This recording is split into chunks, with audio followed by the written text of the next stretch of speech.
Waste Bengal election results के बाद जो हो रहा है उसे कुछ लोग पॉलिटिकल चेंज कह रहे हैं और कुछ लोग सीधा मेल्ट डाउन। जैसे ही वेस्ट बंगाल रिजल्ट सामने आया है, बंगाल का राजनीतिक माहौल पॉलिटिकली बदलता नजर आया है। हर तरफ एक ही सवाल है कि ये डेमोक्रेसी का सेलिब्रेशन है या डर और तनाव की शुरुआत। वेस्ट बंगाल में क्लैशेस, एलिगेशंस और पॉलिटिकल टेंशन की बातें सामने आ रही है और इसी बीच सोशल मीडिया पर नैरेटिव का बैटल चल रहा है।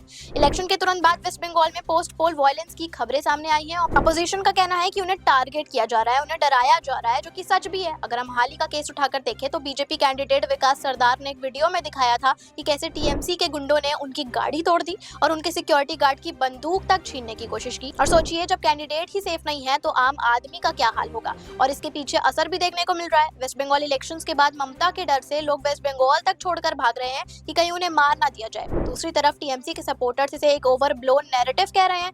उनका कहना है कि हर बार हार के बाद इसी तरह के एलिगेशंस लगाए जाते हैं, लेकिन जो चीज इस बार अलग है वो है सोशल मीडिया का रिएक्शन। इस वायरल ट्वीट को देखिए, इसमें लिखा गया है TMC may be bad but BJP will be a disaster for Bengal, they don't like dissent. अब ये ट्वीट एक माइंडसेट को रिफ्लेक्ट करता है, जहां एक तरफ लोगों को लग रहा है कि पॉलिटिकल चेंज का मतलब हो सकता है डिसेंट के लिए कम स्पेस, वहीं इसके साथ एक और कंट्रोवर्शियल लाइन भी ऐड होती है, they can't tell the difference between a Bangladeshi and me, best of luck Bengal. अब ये आइडेंटिटी और पॉलिटिकल पोलराइजेशन के इश्यूज को और हाईलाइट करता है। अब ये दूसरा ट्वीट देखिए ऋचा चड्ढा का। अब जैसे ही बंगाल इलेक्शंस में बीजेपी जीत जाती है तो फिर आता है ऋचा चड्ढा का ट्वीट, जिसमें वो कहती हैं कावर्ड्स नेवर प्ले फेयर, जिसके बाद उन्हें काफी ट्रोल भी फेस करना पड़ता है। बस 4 शब्द, लेकिन इंटरप्रिटेशन हजार। कुछ लोग इसे ऑपोजिशन के सपोर्ट में देख रहे हैं तो कुछ लोग इसे एक जनरल स्टेटमेंट कह रहे हैं जो पूरी पॉलिटिकल सिस्टम पर अप्लाई होता है। अब बंगाल में सिर्फ पॉलिटिकल रिजल्ट की बात नहीं हो रही है, बात हो रही है नैरेटिव की।